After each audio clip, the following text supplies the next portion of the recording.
السلام علیکم ویورز، میں ناز شاہ آپ کے ساتھ ہوں۔ آج میں آپ کے ساتھ شیئر کروں گی کہ شعبان جو اسلامی قمری مہینے کا 8واں مہینہ ہے، یہ رحمت اور مغفرت اور جہنم سے نجات کا بابرکت مہینہ ہے۔ اور اس مہینے کا نام شعبان اس لیے رکھا گیا کہ یہ لفظ شیب سے نکلتا ہے، جس کے معنی ہے پھیلنے والا۔ خاتم الانبیاء نبی کریم صلی اللہ علیہ وآلہ وسلم نے اس مہینے کی نسبت اپنی طرف فرمائی ہے۔ آپ کا ارشاد گرامی ہے، شعبان میرا مہینہ ہے۔ حضرت انس سے روایت ہے کہ ماہ رجب کے آغاز پر آپ اللہ سے یہ دعا فرماتے تھے، اللہم بارک لنا فی رجب و شعبان و بلغنا رمضان۔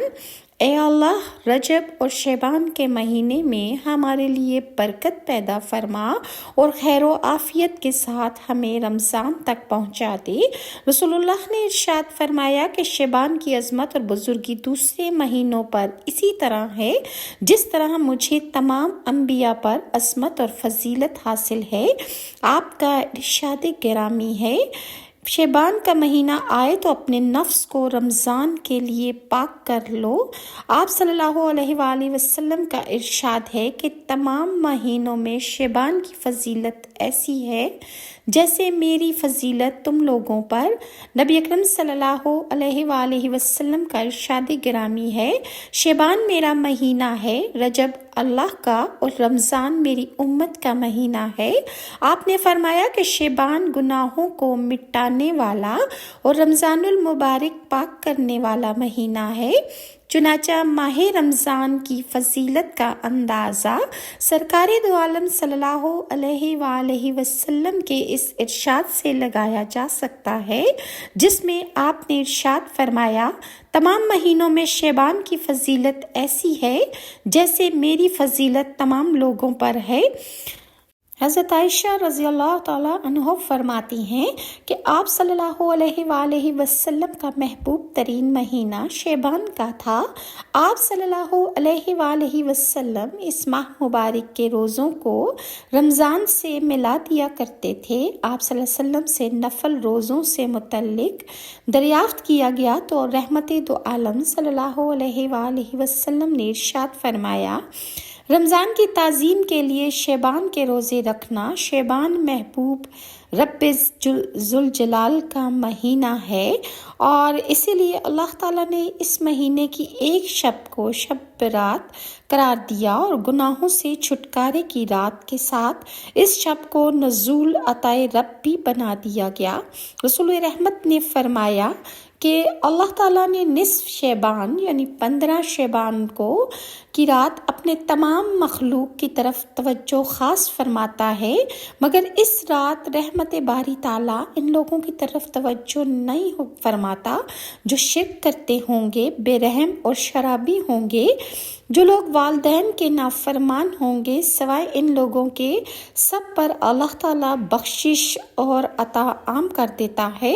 حضرت عائشہ صدیقہ سے روایت ہے کہ رسول اللہ نے نفلی روزے کبھی مسلسل رکھنے شروع کرتے یہاں تک کہ ہمیں خیال ہوتا کہ اب ناغہ نہیں کریں گے، اور کبھی بغیر روزے کے مسلسل دن گزارتے یہاں تک کہ ہمیں خیال ہونے لگتا کہ آپ صلی اللہ علیہ وآلہ وسلم بلا ناغہ روزہ ہی میں رہیں گے۔ نیز آپ فرماتی ہیں کہ میں نے رمضان کے علاوہ کسی مہینے کا پورا روزہ رکھتے رسول اللہ کو نہیں دیکھا، اسی طرح کسی مہینے میں شعبان سے زیادہ نفلی روزے رکھتے ہوئے بھی آپ کو نہیں دیکھا۔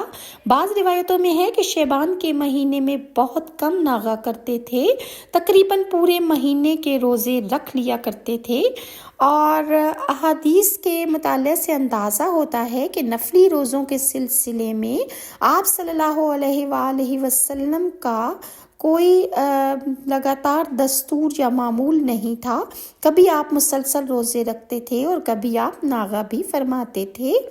اور شعبان کے مہینے میں آپ صلی اللہ علیہ وآلہ وسلم کثرت سے روزے رکھتے اور علماء نے اس کی کئی حکمتیں بیان کی ہیں، چونکہ اس مہینے میں اللہ رب العزت کے دربار میں بندوں کے اعمال پیش ہوتے ہیں، اور اس لیے سرکار دو عالم صلی اللہ علیہ وآلہ وسلم نے ارشاد فرمایا کہ میں چاہتا ہوں کہ جب میرے اعمال کی پیشی ہو تو میں روزے کی حالت میں رہوں۔ یہ بات حضرت اسامہ بن زید کی روایت میں بھی موجود ہے۔ حضرت عائشہ صدیقہ کی روایت میں ہے کہ پورے سال میں مرنے والوں کی فہرست اسی مہینے یعنی ماہ شعبان میں ملک الموت کے حوالے کر دی جاتی ہے۔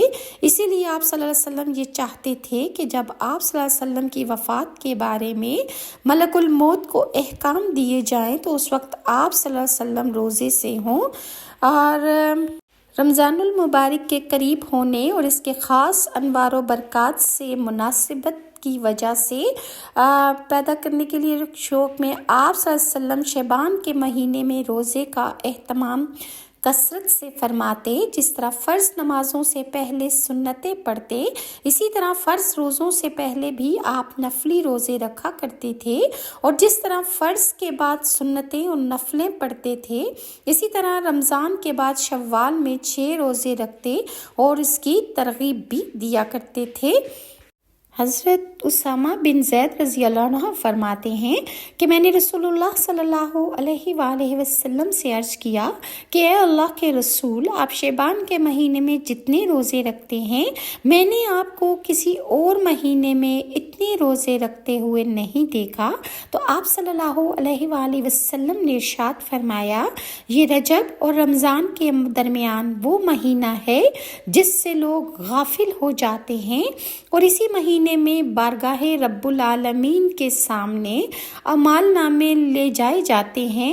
تو میں یہ چاہتا ہوں کہ جب میرے اعمال لے جائے جائیں تو میں اس وقت روزے کی حالت میں ہوں۔ حضرت صلی اللہ علیہ وسلم نے فرمایا، شعبان کی بزرگی دوسرے مہینوں پر اسی طرح ہے جس طرح مجھے تمام نبیوں پر بزرگی عطا فرمائی گئی ہے۔ حضرت انس بن مالک سے روایت ہے کہ حضرت صلی اللہ علیہ وآلہ وسلم کے بزرگ اصحاب شعبان کا چاند دیکھ کر قرآن کریم زیادہ پڑھا کرتے تھے۔ مسلمان اپنے مال سے زکوٰۃ بھی نکالا کرتے تھے تاکہ غریب اور مسکین لوگ فائدہ اٹھا سکیں اور ماہ رمضان کے روزے رکھنے کے لیے ان کا کوئی وسیلہ بن جائے۔ حاکم لوگ قیدیوں کو بلا کر ان میں سے جو حد جاری کرنے کے لائق ہوتے تھے ان پر حد جاری کرتے تھے، باقی قیدی رہا کر دیے جاتے تھے۔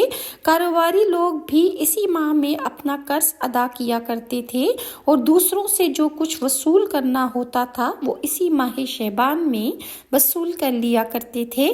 حضرت عائشہ صدیقہ فرماتی ہیں کہ میں نے حضور صلی اللہ علیہ وآلہ وسلم کو شعبان سے زیادہ کسی مہینے میں روزے رکھتے نہ دیکھا۔ آپ فرماتی ہیں کہ ایک رات میں نے حضور صلی اللہ علیہ وسلم کو نہ پایا، میں آپ صلی اللہ علیہ وسلم کی تلاش میں نکلی تو آپ مجھے جنت البقیع میں مل گئے۔